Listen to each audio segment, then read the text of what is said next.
I met this lovely gentleman 9 years ago at the very first time that I went to NC Pets. When we called it Pets, now we call it Pels, obviously. And the number one thing that I remember him talking about right out of the gate is eye contact is so important when you speak to everybody because it makes you feel that you're connected to them. And the other thing, it was so funny the entire time.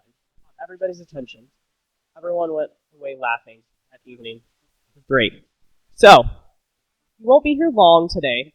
He will be here long enough to give a great message to us. And he's going to be talking about running great meetings. He's got a great book, so make sure you guys grab some in the back room. He's going to be flying out here this morning around 9:30, I believe. He's got another Pets event to be to. But please welcome me, Mike, up here. Thank you very much. So much for that walk-on music. Morning, everybody. The lights are up for me. I am your second wake-up call. If you set your alarm this morning for a second wake-up call, this is it, baby. I'm so happy to be here. It's a return visit for me to North Central Pels, formerly the Pets, and I've got so many friends here and so many great memories. It's great to be back. We have a terrific lineup of speakers. I happen to be second, if you count Mr. Gump, and who doesn't, last night. We have Larry, Vicky, Richard, Andrea's here. Hi, Andrea. And John Hannes is here, everybody. One of the funniest guys I know. And I knew John when he was young.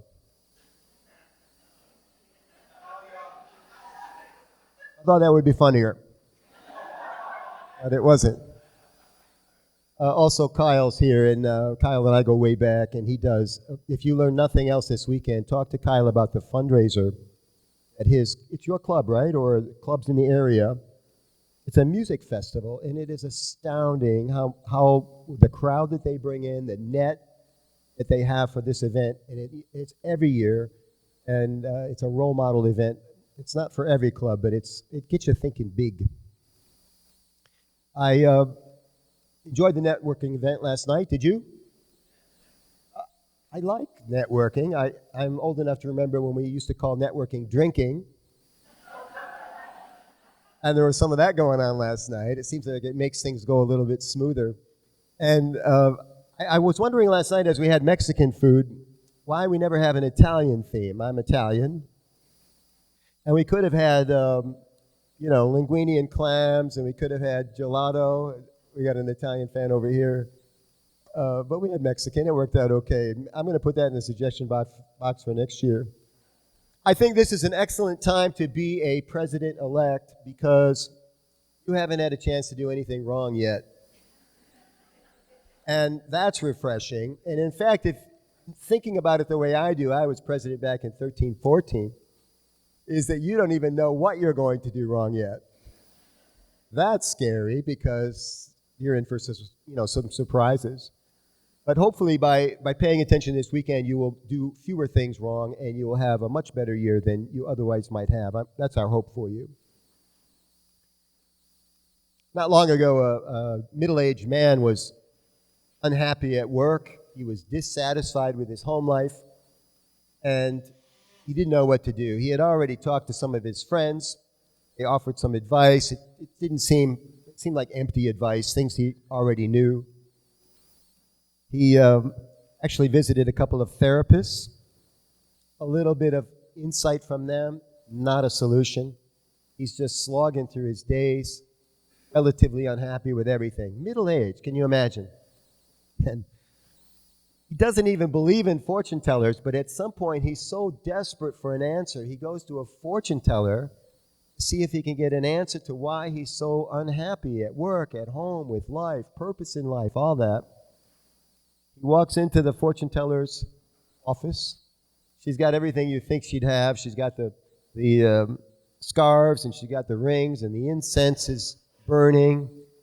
And she gets right down to business. She says, "Give me your hand." And he holds out his hand. And she said, "I see you as moderately unhappy at work, unfulfilled at home, And he said, that's amazing. He said, I didn't even tell you what was wrong. You read me completely. He said, don't leave me hanging. You're the person I've been waiting to talk to. What happens next? And she says, give me your hand. And she says, I see you will get used to it.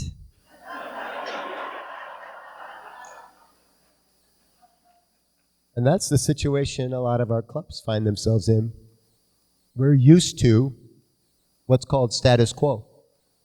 Status quo is Latin for the mess we're in. And a lot of times we don't know why we're in the mess we're in. We kind of hang it on this thing called tradition. Remember Fiddler on the Roof? Tradition. Because we've got people in the club that are called traditionalists. Some people call them protectionists because they're protecting the past, protecting the things that the club's always done. And they are holding on for dear life. As you, the president-elect, comes back from this event, we have all these ideas on how to fix the club. And they're not going to have any of it. Because they went through this last year with last year's president and the president prior to this. They got this system down, man. Like you don't know what you're up against. Now, with a little persuasion on your part and some articulation with your fresh new ideas, you can actually get people to change. But it's not going to be easy. I'm going to try to demo those techniques to you today with articulation and persuasion, get you to think about trying a few new things. And I'm going to share them with you in my talk today. So you'll have a nice little demo of how to get this done. I'm going to teach you today, right now, 5 things that you can do to improve the club experience. 5 things. And they're easy to do. In fact, you could say you could do these talent-free. Even if you didn't have any talent, you could do these 5 things. It will require some focus. And the first thing I want you to think about as you try to improve the club experience, and by the way, why so much focus on improving the club experience? Because research has shown us year over year that that's the number one thing that will improve your situation. This is called Occam's razor. It's the simplest, most elegant solution to an intractable problem. What's the easiest, most likely thing to fix us? And that answer is improve the club experience. Now, the devil is in the details. How to do that. And I can't tell you because I don't know your club. Don Hannes, who is brilliant at this stuff, cannot tell you because he doesn't know your club. So if we visited a few times, got to know the personalities, got to know the traditions and all that stuff, what the club's capable of, we'd be much better counselors for you. So you have to interpret what you're learning this weekend and take it back and make it ready for prime time. So to improve the club experience, number 1 is that you need to think about the customer service model differently. Now, the customer service model in schools. Do we have any educators here today? Educators, raise your hand. A few. Okay, good. So who is the customer in the education business? Shout it out. Some say parents. Some say who? Students. That's 2 answers already. And some might say taxpayers. Some might say, geez, I don't know. There's all kinds of answers. The community. So it's confusing. We don't even know who the customer is. We can't even agree on that in education. Who is the customer in Rotary? Shout it out.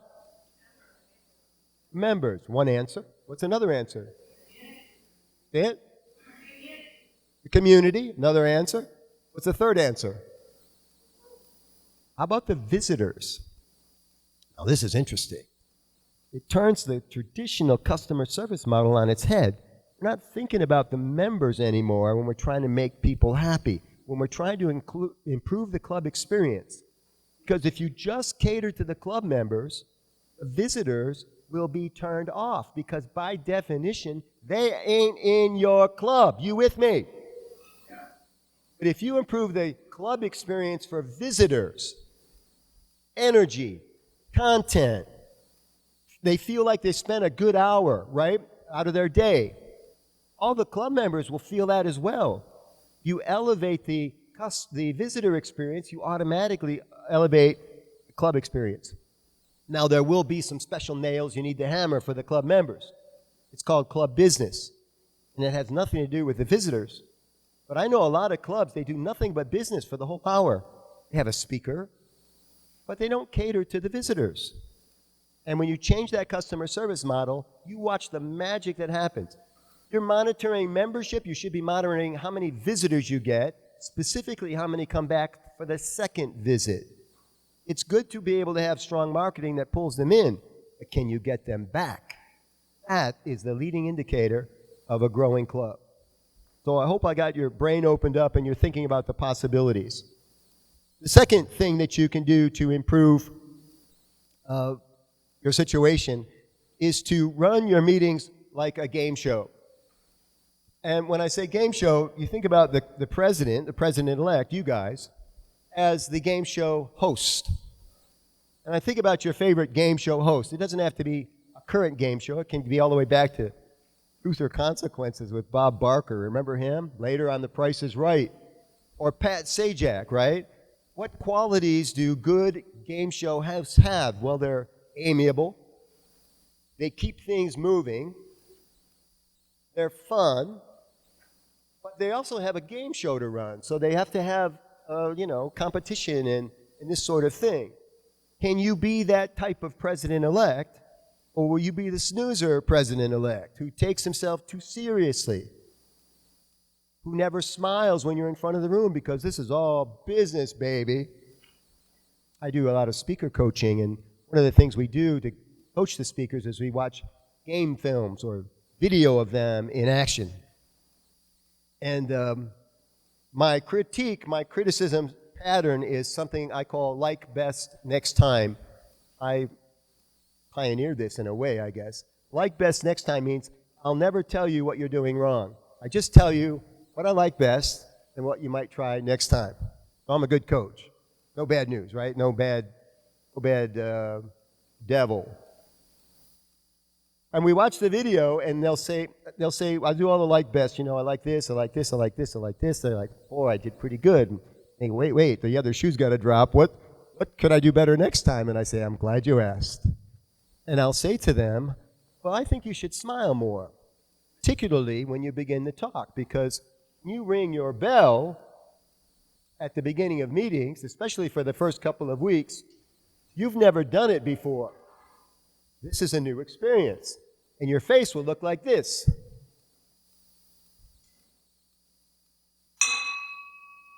And that is the first face your people will see when they turn to see who rang the bell. When I first started speaking, I wrote in my notes because I had really comprehensive notes. I didn't want to leave anything out of my talks. And I used to write, smile, dumbass. It was just for me. In the beginning of my notes, and I'm going to go, oh, smile, dumbass. Okay, great. And I'd smile when I greeted the audience. And I said, because we say it's great to be with you today, but we don't tell our face. Watch. It's great to be with you today. It's great to be with you today. You see the difference? So you see the difference between this and this. It's a minor difference, perhaps. But when you add it into all the other things that you're doing, it's fabulous. So when we watch the video, and I'll say to my clients, I'll say, particularly at the beginning, I think it's a good idea to smile. And they say, what are you talking about? I was smiling. And I say, let's check the game film. You press play, and son of a gun, they were not smiling, and they thought they were. And it can take weeks to fix this, because we're correcting a lifetime bad habit. Lifetime. And you don't flick a switch to change lifetime habits. It's deeper than that. We fix everybody. I mean, nobody I can't help be a better speaker. But it takes a little bit of time, and it takes a little bit of focus, and that's how we go about it. So another thing that you can do during this game show is you can do shout-outs. Hi, Doug. Michael, nice to meet you. And during the meeting, and I know you have small clubs. How are you? Nice to see you. Sorry to interrupt. Everything good? You're listening. Okay, she's probably taking notes in her phone. Dumbass. How are you? Nice to see you again. We met last night, talked a little bit. How are you, Michael? What club are you in, Michael? St. Paul, club number 10. Good. Look at that. Some identity, Mary. And as you're working the room, whether you're actually physically greeting people or doing it from the podium, everyone has a favorite word. Did you know this? And I know your favorite word, Molly. I know your favorite word, Kelsey. I know your favorite word, Jeffrey. And I'm going to use it from the podium or the lectern whenever I can. Because if I use your favorite word, I will capture your imagination more than anything else I could say. But we don't do it because we have a business meeting to run. Our business is about people. It is not about procedure. It's about people. Never forget that. So, amiable game show host, and do your shout-outs. Now, this next topic I can really help you with. I told you I do speaker coaching, and a good part of what you do to run these meetings, Richard told you I have a new book out. I took 2 years to write it, and it took me 2 years because I'm going to Rotary Club meetings to learn what we're doing so that I can talk about what we're doing that works and what we're doing that doesn't work. And it was an amazing journey for me. I learned a lot. And I want to show you some of the highlights. So we're presenting, essentially. I think everything is a presentation. I think if you had a cocktail last night and you were talking to me, you were presenting to me. And I was presenting to you. When I called downstairs last night to ask them what the hell the cyclone was outside, and I was only on floor 7. Those of you any higher are lucky to be alive. When I called her last night to say what's going on outside, I'm presenting to her. Anytime I have a problem at a customer service help desk, I'm presenting. And that's why I'm always smiling when I have a problem, because everyone they see is not smiling. And I immediately set myself apart. I'm reasonable. Talk to me. I'm reasonable. Help me. Now, preferably. And it works like a charm because I understand this people thing. And I think you do to some extent as well.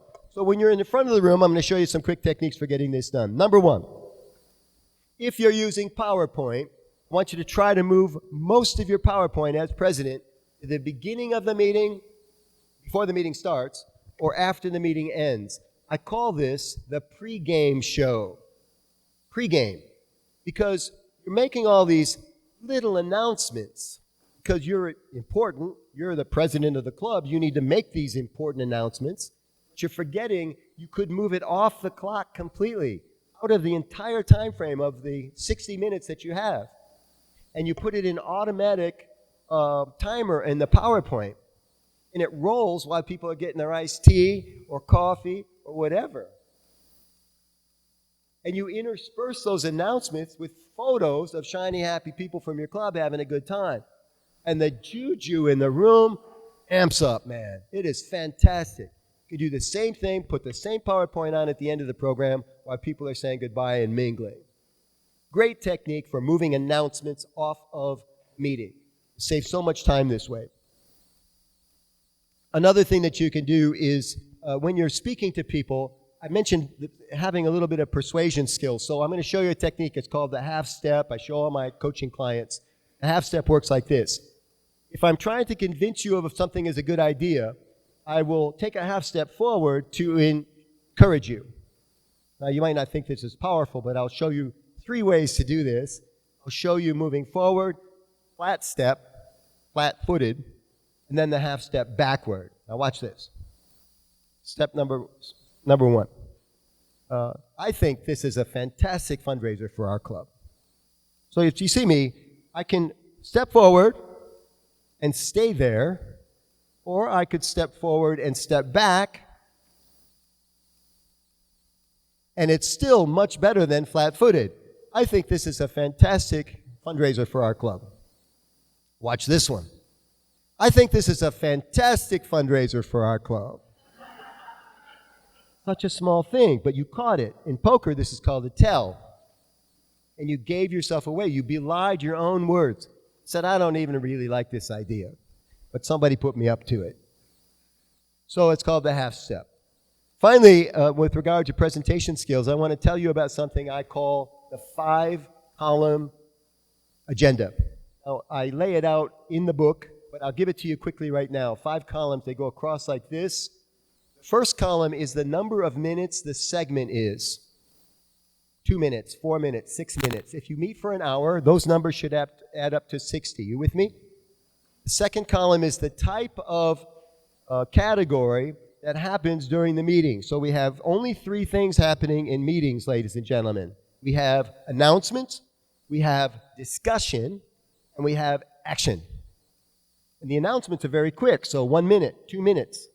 Discussion takes more time. We're going to move our meeting location. That might take a 10-minute conversation. You put that in the agenda. And the third one is action. It's going to be a vote of some kind. Do we have agreement? Do we have a quorum? By the way, you do not need a unanimous vote to move forward in your club. All you need is a quorum or a majority. Do not try to make everybody happy. When you try to make everybody happy, you make no one happy. Are you with me? Do not feel bad. Apologize to people that didn't get their way. Tell them that it'll come around for them next time. But make the 7 of the 10 people happy. Okay, so the second column is the type of thing that's happening in the meeting. Third column is the actual issue at hand. New fundraiser, parking problem, we're going to relocate the club, new member vote, new member situation, whatever. The fourth column is important. That's the champion of the topic. Don't run the whole meeting yourself. People get president fatigue by the first month. So you want other people taking ownership of these issues in your club, which also seeds leadership. Because the next thing you're worrying about is who's going to take your place so you don't have to do 2 years in a row. And it happens. I met some of them last night, some of you last night.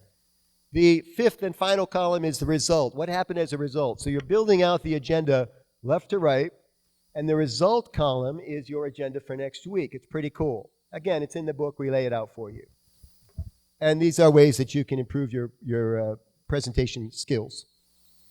The fourth thing that you can do is to stay strong during your leadership year. My wife, Renee, is a nutritionist, and she's often on the circuit with me. She was asked to speak this morning at Ohio Pets, so we had to separate, otherwise she'd be here. And so she's speaking at a pre-Pets for them this morning, and she's a specialist in 3 things that you're going to need in spades in your leadership year: movement, nutrition, and sleep. And speaking of lifelong habits, you've been doing all 3 of these your whole life, and you don't know crap about any of them. And we know you don't know crap about it because there is a whole 7 or 8 aisles of your grocery store, the middle of the store, that have UPC codes that contain sugar. And you buy that stuff. Instead of shopping around the outside of the store, you shop in the middle aisles. You'll blame the kids or your spouse, but you're eating that stuff too. And you need to shift this so that you have the energy and the stamina to get through a presidential year. This is a heavy lift. It is not so heavy that you have to be unemployed or retired to be president of the club. You could, in fact, be a governor and do a really good job. I was a working, traveling governor as a speaker, professional speaker, and we did amazing things during my governor year. But we staged it out during this time frame, the time frame you're in right now. So it's really important to get your act together. So we're glad you're at the most important training event of the year. And then finally, I think it's important that we do what works. If you're going to make changes in your club, you want to change stuff and change it into stuff that works. You don't want to have to belly flop on one of your ideas. I booked a dentist appointment not long ago. And as I'm leaving the counter, we're setting up the appointment, and she gives me a paper card with the date of the appointment on it, 6 months out. And I said, thank you very much. We've been doing that for years, right?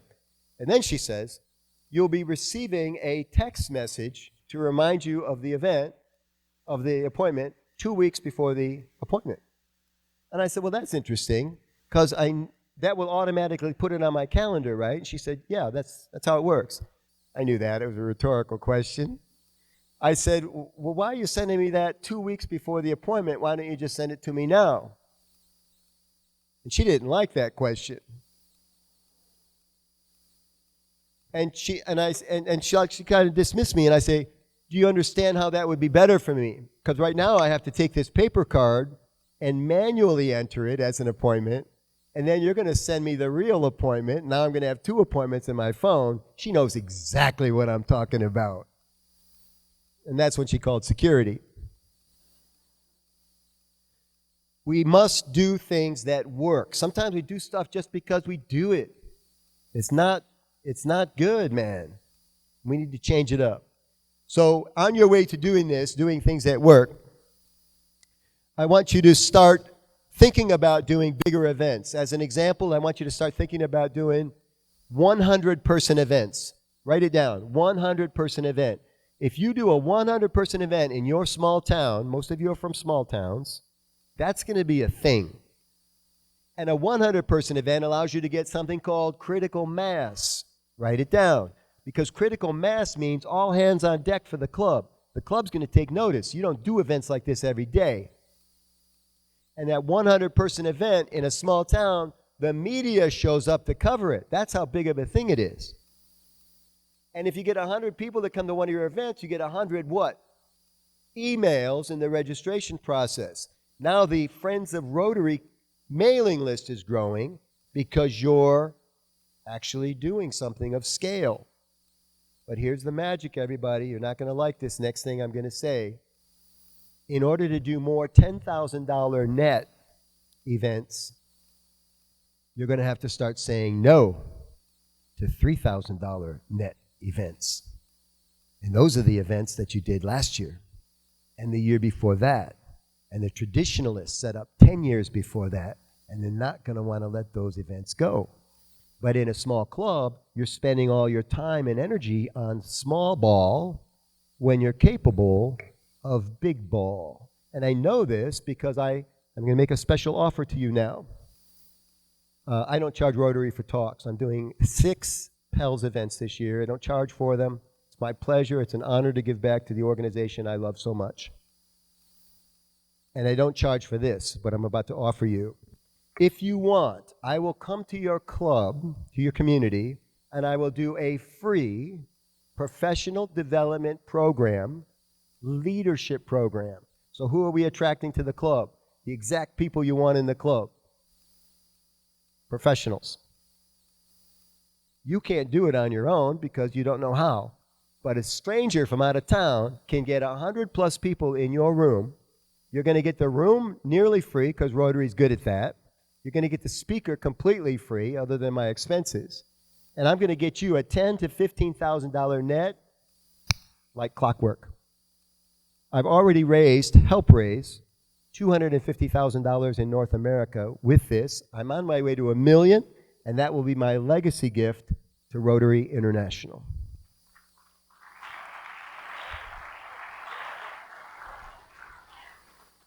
We all give back in different ways. You know, I calculated the other day that if I stayed home all the time and I went to my club meeting and just wrote checks or whatever, I would have 50 hours of Rotary.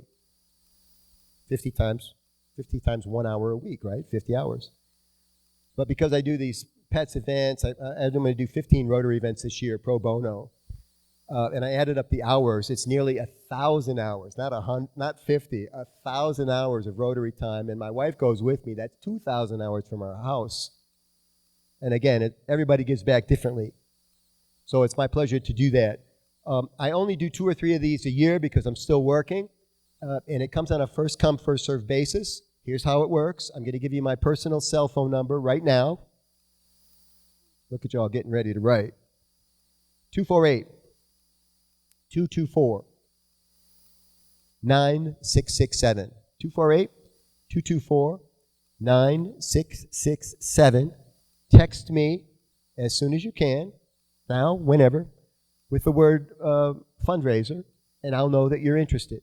and we'll see what we can do if it's a fit. It's not a fit for every club, but if you can follow instructions, it's an easy 10 to 15 net for your club. I want to do something fun. I want to have all of the Rotarians under 50 to please stand up. If you're under 50, please stand. Look at this. Wow.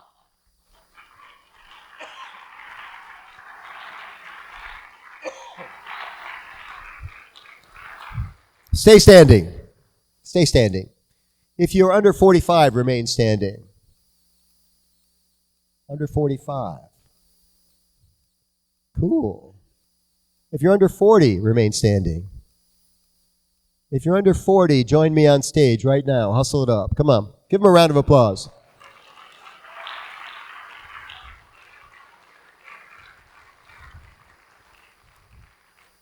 I used to do this to spotlight the oldest Rotarians in the room, but they couldn't get to the stage.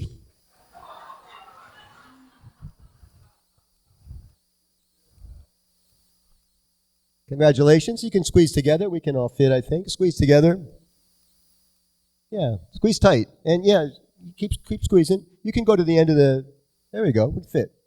Look at this. This is what tight skin looks like, everybody. You remember. Fabulous. I'm Michael Caruso. Who are you? Susanna. I'm Susanna. Nice to meet you, Susanna. Hi. Alicia. What's your club? Golden Valley. What's your club? Grand Rapids. Michigan? The right Grand Rapids. No, there's only one Grand Rapids. It's in Michigan. It's in Minnesota. Just kidding. What's your name? Allison. Allison. What club are you in? North St. Paul, Maplewood, Oakdale. Yes, excellent. Your name and club? Julie. White Bear Lake. Woo! Go Bears! She bought her own roadies. What do you do for work? I'm a funeral director.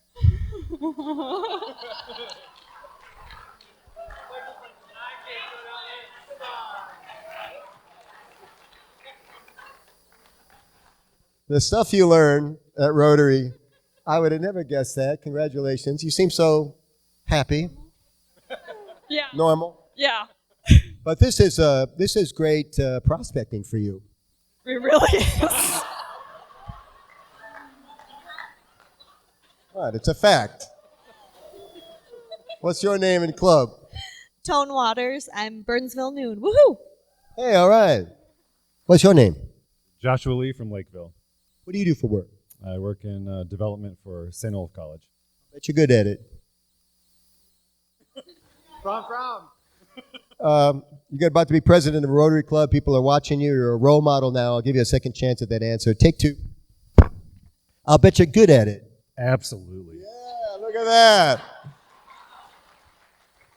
When you talk about your club and people say, well, should I join your club? I don't know. We're iffy, commie. Sometimes we're hot. Sometimes we're not. I don't know if you'd like it. You know, your posture goes like this while you're talking about your own club. Hey, I'm Michael. Lindsay from Ely. Ely. What do you do for work? I'm a bank teller. Good for you. Congratulations. We like people that are good with details. Hey, Jessica. Hi. Jessica from Metro North Rotary in Cedar Rapids, Iowa. And thank you. And what do you do for work? Executive Assistant, Bankers Trust. And do you have a family? I do. Husband and 2 dogs. And a mom and a dad and a sister and nieces. Okay, that's good enough. Okay, we're done now. Michael. Hey, tell me about yourself, your club. So I am with the Cambridge Ice Standing Club. We are a smaller club in a small community, but we do a lot of great things. I like it. Thank you very much. And what do you like to do for fun? This time of the year, ice fish, and then when it's summertime, ride my motorcycle. Oh, wow. Okay, very good.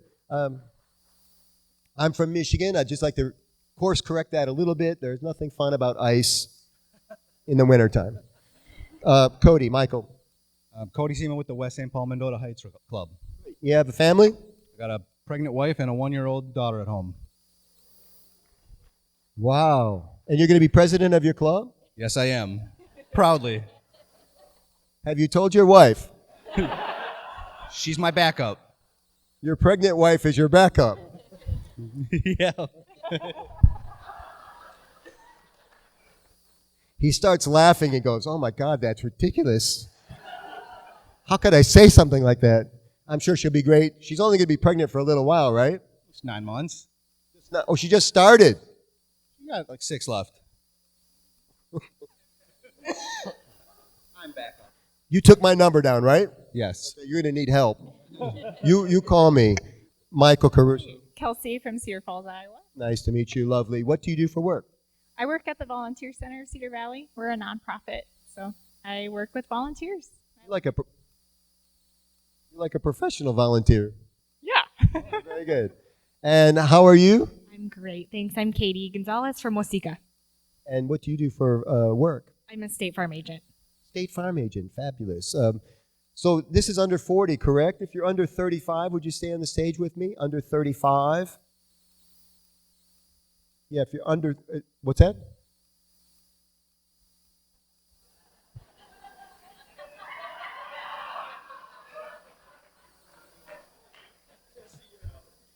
Jesse.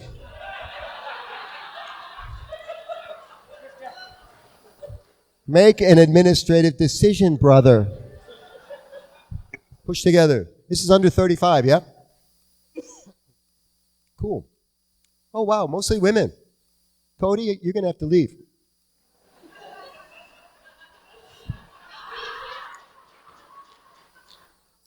You'll notice he did not argue. He's like, I'm good. I'm good. Do you think women make better volunteers than men? Yes. Okay. Could you defend that? I mean, could you tell us why? I actually can't, no. I just...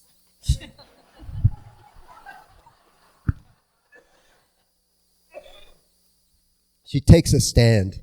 Yes, women are better volunteers than men. When asked why, she said, I don't know. I don't know. They just are. I think they might be. I think women are more others directed than men. I think they're better with details than men. We always say men are the same as women. I think we're different. I think it's okay to talk about it. So is this under 30? 30? 35. Okay, if you're under 30, please leave the stage. If you're under 30. Under 30. Oh, sorry. What did I say? If you're 30 or under, you can stay. This is like a game show. How old? I just turned 29. 29? I turned 29 this month, so. Oh, you're about to turn 29. The youngest president-elect in the room, Allison, would you please say hi to her? No. 28. She's 28. Like I said, the youngest Rotarian in the room, Julie and Allison, would you say hi to both of them this weekend? They're going to be superstars for you. Thank you. You can step off. And like any good game show, they wanted a prize. I mentioned at the start of the program that you're going to be making mistakes. You don't even know what they are yet. That's because we want you to have confidence. You know, we want you to say, I got this. But I'm going to tell you something. You don't have this. Not yet. Maybe soon the shade from the tree starts to appear evident. It's not really there yet, you know. You have not done this yet if it's your first time. You're not only about to make mistakes, some of you are deeply flawed. You are flawed, and you are awesome. You are flawsome. My name is Michael Angelo Caruso. Thank you for all you're about to do for the greatest service organization in the history of the world. I'll see you in the back of the room. I love you. Good luck.